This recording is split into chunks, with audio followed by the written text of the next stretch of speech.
അപ്പോൾ ഇന്ന് ചീര വിളവെടുക്കുന്നതെന്നല്ല, ഞാൻ ചീര പാകിയതും തൈ പറിച്ച് നട്ടതൊക്കെ ആയിട്ടാണ് ഈ കാണിക്കുന്നത്. അപ്പോൾ ഇതാ ഞാനൊരു 3 തൈത്തടം ചീരയ്ക്ക് വേണ്ടി മാറ്റി വെച്ചിട്ടുണ്ട് കേട്ടോ.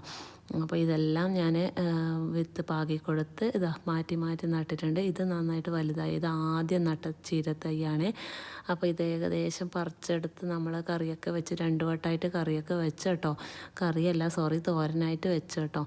അപ്പോൾ ഇതാ ഇതിൻ്റെ ഇലയൊക്കെ ഇതുപോലെ ഇരിക്കുന്നുണ്ട്, കണ്ടല്ലേ.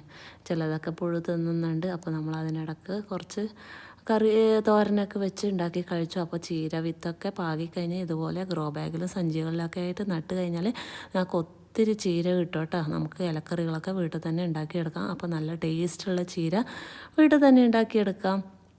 അപ്പോൾ പുറത്തുനിന്ന് വാങ്ങിക്കുന്ന ചീരക്കൊരു എന്തോ ഒരു ടേസ്റ്റാണല്ലേ. അപ്പോൾ നമ്മുടെ തന്നെ ആലവളവും ജൈവവളമൊക്കെ മിക്സ് ചെയ്ത് കൊടുത്ത് നല്ല അടിപൊളിയായിട്ടുള്ള ചീര നമുക്ക് വീട്ടിൽ തന്നെ ഉണ്ടാക്കിയെടുക്കാം.